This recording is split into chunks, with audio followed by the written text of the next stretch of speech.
Hey, good people, this is your INTJ-Jon back with another YouTube reflection. And this is a personal journal for contemplative people looking to think, grow, and have impact in the world. So, hey, gonna jump right in. This is a part two to some YouTube uh, feedback that I'm doing around uh, INTJs having a better social life. And it was done by a guy that I named INTJ-Jon. I've already done a part one to set up who he is to me and the respect that I have for him, my history with reviewing his content, and why I am getting ready to give a criticism. And it's not a criticism to him as a person. It's a criticism to this content. And it's more than a critique. I don't want to call it a critique. I want to call it an actual criticism. So you have to go listen to part one for me to set that up because I already don't have enough time. And there are about 5 things. There are about 5 problems that I want to share. And if I had more time, I probably can integrate those 5 problems and make them 3 or 2 because there's a lot of overlap, but we don't have time. And so I'm just going to give it to you. And it's unscripted. As all my reflections are unedited, unscripted. All right. Hey, if you're new to this project, this is like I said, this is my personal journal where I process my inner and my outer worlds. I do so by using the Myers-Briggs and the Enneagram. I push those 2 systems together and identify as an INTJ-8. Have another number of other disclaimers that I don't give in the YouTube videos just because this is a shorter form reflection. You can go to my podcast where I have a long form reflection and I give those full disclaimers. I've already said this project is unedited and is unscripted, but if you want to know more about it or me, feel free to go to my website at yourintj.wordpress.com. In part one, I said that the main criticism of his video around 3 tips for the INTJ is that it lacked context. I didn't go into that, but almost everything I'm going to say in this piece in part 2 is because he didn't give context, in my opinion.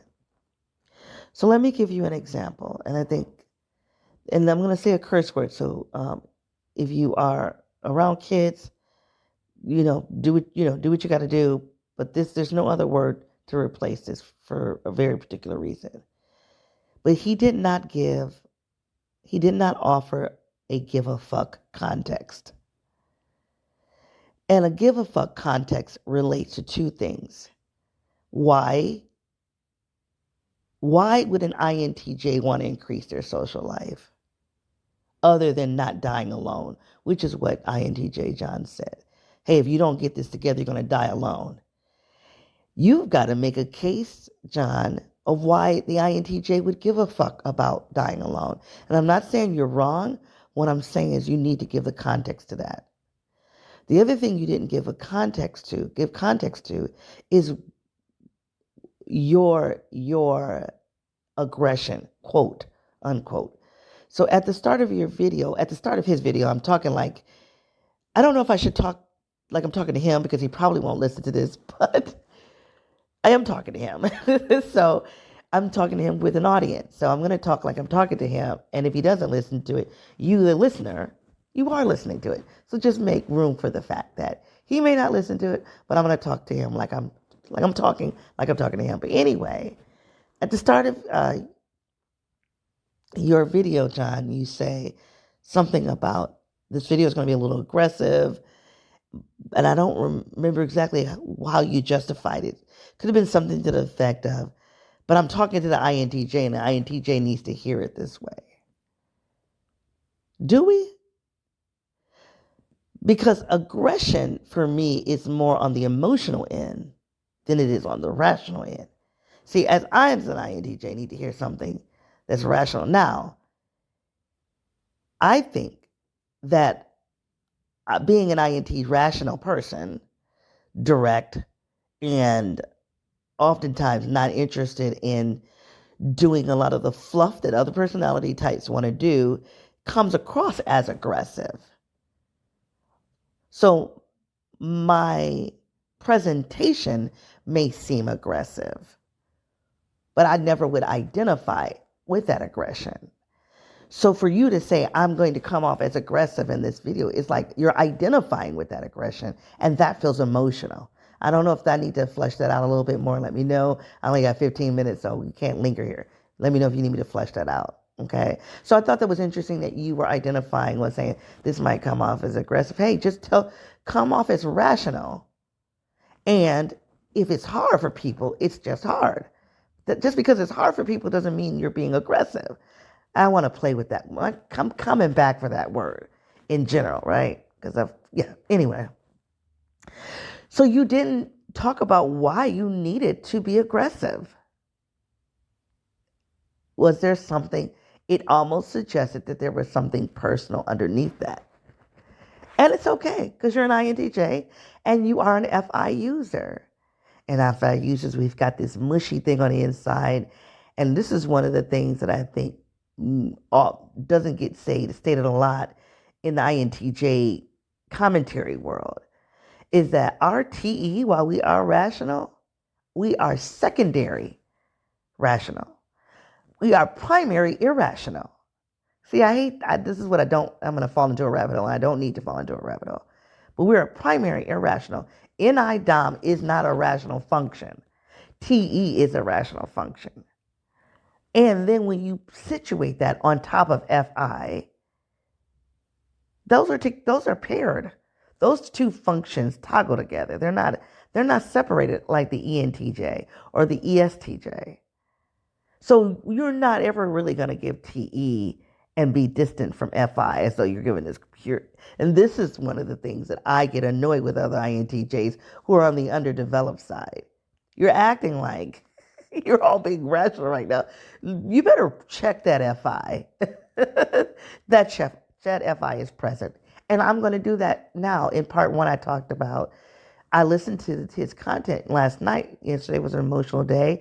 So I was having some emotions, and I wanted to give time and space for me to come back and do another reflection. So this morning I have more distance to the emotions, but they're there, okay?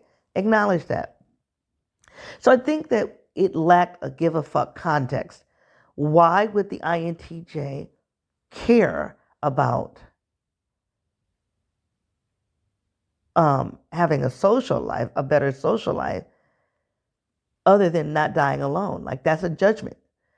Like, you could have an INTJ that said, I don't give a crap about dying alone. So the INTJ-Jon just didn't set up that. To me, that's the criticism. You didn't set context of, you didn't offer a give a fuck context. Why does the INTJ care about the social? That's a judgment that you're making that might be valid. You might have data to support that comment. And here's a way that I would suggest that you fix that. You could say, by the number of comments and emails that I get where INTJs are asking me how they can improve their social life, here's what I'm going to offer you. But just to assume that INTJ doesn't want to die alone, and so now we're going to take these tips, which were really outside of INTJ-ness, I just felt like it was incomplete. Now, if you said it and I missed it, my apologies. Push back on me, okay? I don't remember you saying that, but again, last night I only listened to that once, and I was in a space, so I may have missed that. Okay, that's the first criticism. Well, that's the second kind. That's really the first one. I guess there are two there. It lacked the so what for INTJs, and it lacked your own so what. Why are you doing this video with this aggression that you talked about? Damn it, I'm going to run out of time. The other interesting point was you kept talking about INTJs needing to interact with people in the social world and not treating them like they're their therapist. Like, don't expect that person to respond to you like their therapist. Don't expect them to communicate and give you what your therapist gives you. Where does that come from? Where is that coming from?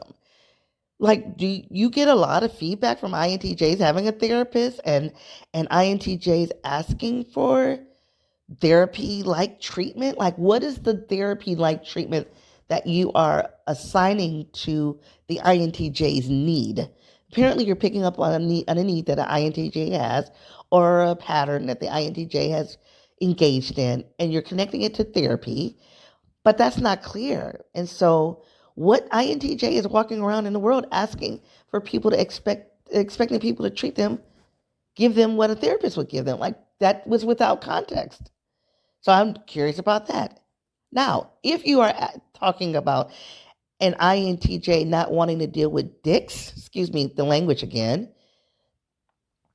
and if not being a dick means you have to be I can't believe I'm saying that, but if not being a dick means you have to be a therapist, then you need to set that up, my friend. Because I'm going to tell you, for me, and this is the personal emotional that you hear, I'm not interested in dealing with people who lack a decorum, if you will. I can deal with them. I don't get my panties in a bunch when I deal with someone who's rude. But I'm not going to have a social relationship with a rude person. And I'm not going to have a social relationship with someone who lacks emotional intelligence. And I'm an INTJ. And because I think emotional intelligence is actually part of being intelligent, right? Being able to read the room, understanding that you're not in the world alone. So I don't need you to be a therapist, but I need you to not be a dick. So I just be curious, that's interesting. That's just an interesting framing. And I don't even know how many INTJs do therapy. And I do therapy, but I would definitely not want to deal with people who will act as my therapist. Oh my God, no. So I just was like, there's context. Where's the context to that? I'm coming back. I got one more. Hold on. So I'm going to try to close here with two that I'm going to push together. And it's I think he said the Ben Franklin effect. And that has two parts because there's a gender component, which he acknowledged, which was awesome, which you acknowledged. I'm going between talking to you and then not talking about you. I'm sorry. You acknowledged the gender component to the Ben Franklin and you nailed it, but then you dropped the ball with it. All right. So there's that. I want to be critical of that. And I think you're doing something very dangerous, my friend, when you tell INTJs that to get people to like you is to ask oh my gosh, to ask for help. Oh my gosh, that is so problematic. This is where I keep going. Just no. Okay, I only have 2 minutes left. Let's see what I can do here. What the lack of context that you provided is failing to recognize that INTJs are really not liked. So we're not liked because we're not likable, okay. And we're not likable because we are analytical and we're direct and we're rational most of the time, people. We're to the point. And I'm gonna tell you, really, I don't have people not liking me because of that. I feel like as I've matured and I'm 52 years old, I've learned how to soften that part of me. Where I'm not liked is because of the mastermind me, right? Because of my confidence. You don't like me because of my confidence. You don't like me because of my production. You don't like me because I am not shrinking in the world. And because I am a woman and I have learned to use the Ben Franklin effect to ask for help, or ask questions to make me seem less threatening.